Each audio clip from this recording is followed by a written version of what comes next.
ನೀವು ಮೇಕಿಂಗ್ ಅಂತ ಕೇಳಿದ್ರಲ್ಲ, ಅದಕ್ಕೋಸ್ಕರ ಇದು ಹೇಳಿದ್ದು. ಇವತ್ತಿನ ದಿವಸ ಬೇಕಾಗಿಲ್ಲ, ಸುಮ್ಮನೆ ಒಂದು ಬೈಲ್ ತೆಗೆದುಬಿಟ್ಟು ಗ್ರಾಫಿಕ್ಸ್ ಎಲ್ಲ ಹಾಕಿದ್ರೆ ಎಲ್ಲನೂ ಬಂದ್ಬಿಡುತ್ತೆ.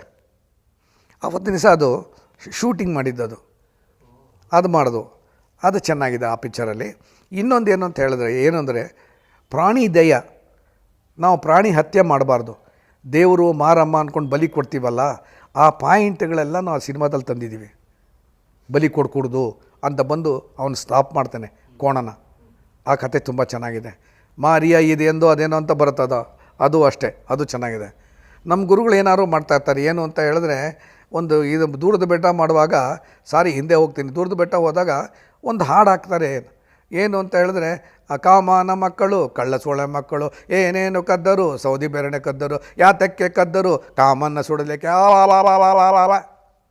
ಈ ಹಾಡು ಹಾಕಿದ್ರು. ಅದು ಇವತ್ತಿನ ದಿವಸಕ್ಕೆ ಮಾರಿಯದೆಂದು ತಂದೆನಂತೆ ಮರ್ತುಬಿಟ್ಟೆ ಅಂತ ಸಾಂಗು, ದಯವಿಟ್ಟು ಕ್ಷಮಿಸಿ. ಇಷ್ಟು ಹೇಳುವಾಗ ಅದು ಬರಲ್ಲ ನನಗೆ. ಅದನ್ನು ನೋಡುವಾಗ ಅದು ಪ್ರಾಣಿ ಹತ್ಯೆ ಮಾಡೋದಿದೆಯಲ್ಲ ನಿಲ್ಲಿಸಬೇಕು ಅಂತ ಬಂದಿದ್ದೇನೆ. ದೊಡ್ಡ ವಿಷ್ಣು ಬಂದಿದ್ದೇನೆ, ಭಾಳ ಅಚ್ಚುಕಟ್ಟಾಗಿ ಮಾಡಿದ್ದಾರೆ. ಅಲ್ಲಿ ಮಾತಾಡಿದಾಗ ಅದು ನಿಲ್ಲಿಸ್ಬಿಡ್ತಾರೆ ಕೋಣನ ಕತ್ತಿಸೋದು. ಅದು ಎಷ್ಟು ಚೆನ್ನಾಗಿದೆ ಅವತ್ತು ದಿವಸಕ್ಕೆ ನಾವು ಹೇಳಿರೋದು. ಅಷ್ಟರಲ್ಲಿ ಏನೋ ಕತೆ ಬೇರೆ ಏನೇನೋ ಬರುತ್ತೆ, ಬರೀ ಧಾರಾಕಾರವಾಗಿ ಫ್ಲಡ್ ಬಂದ್ಬಿಡುತ್ತೆ. The highlight of this Bhootayyana Maga Ayyu is the climax of the film. ಇವೆಲ್ಲ ಮರೆಸ್ಬಿಡುತ್ತೆ. ಏನಾಗುತ್ತೆ ಅಂದರೆ, ದೊಡ್ಡ ಮಳೆ, ಗುಡುಗು, ಸಿಡ್ಲು ಎಲ್ಲ ಬರುವಾಗ ಕಾವೇರಿ ಬೋರ್ಗದ್ದು ಪ್ರವಾಹ ಬಂದ್ಬಿಡುತ್ತೆ. ಆ ಪ್ರವಾಹ ಬರೋದನ್ನು ನಾವು ಎಷ್ಟು ವಿವಿಧ ಹಂತದಲ್ಲಿ ನಮ್ಮ ನಿರ್ದೇಶಕರು ಅದು ಇದನ್ನೆಲ್ಲ ತೆಗೆದು ಹಣ ಖರ್ಚು ಮಾಡಿ ಮಾಡಿದ್ದೀವಿ. ನಾವು ಅದನ್ನು ಎಷ್ಟು ಚೆನ್ನಾಗಿ ಮಾಡಿದ್ವಿ ಅಷ್ಟು ಚೆನ್ನಾಗಿ ಮಾಡಿದ್ವಿ. ಮೊದಲು ಮಳೆ ಬರ್ತಾ ಇದ್ದಾಗ ಡ್ಯಾಮ್ ಇದರಲ್ಲಿ ನೀರು ಜಿನುಗ್ತಾ ಇರುತ್ತೆ. ಫಸ್ಟು ನಾವು ತೋರಿಸ್ತೀವಿ, ನೀರು ಜಿನುಗ್ತಾ ಇರುತ್ತೆ. ಅದು ಜಿನುಗೋದೆಲ್ಲ ತೆಗೆದಿದ್ದೀವಿ ಅದನ್ನು, ಅದು ರಿಯಲ್ ಶಾಟು. ಮಳೆ ಬರ್ತಾ ಇರುತ್ತೆ, ಗುಡುಗು ಪಡಗು ಅದೆಲ್ಲ ತೋರಿಸ್ತಾ ಇರ್ತೀವಿ. ಆಮೇಲೆ ಏನಾಗುತ್ತೆ ಅಂತ ಹೇಳಿದ್ರೆ, ಪ್ರವಾಹ ಜಾಸ್ತಿ ಆಗಿಬಿಡುತ್ತೆ.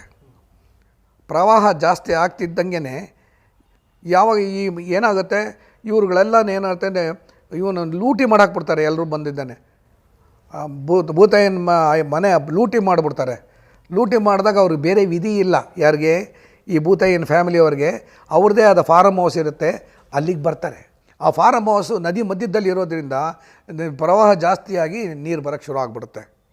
ಇವನು ಮಲಗಿರ್ತಾನೆ, ಯಾರು ಹೀರೋ, ಮಲಗಿದ್ದಾಗ ಎಚ್ಚರ ಆಗುತ್ತೆ. ಎಚ್ಚರದು ಅಯ್ಯೋ 500 ಮನೆಯವರು 500 ಮಕ್ಳುಗಳೆಲ್ಲ ಅಲ್ಲಿದ್ದೀವಲ್ಲ ಅಂತ ಹೇಳಿದ್ದೇನೆ ಬರ್ತಾನೆ. ಊರಿನವರೆಲ್ಲರೂ ಜೊತೆ ಕೂಡ್ತಾರೆ.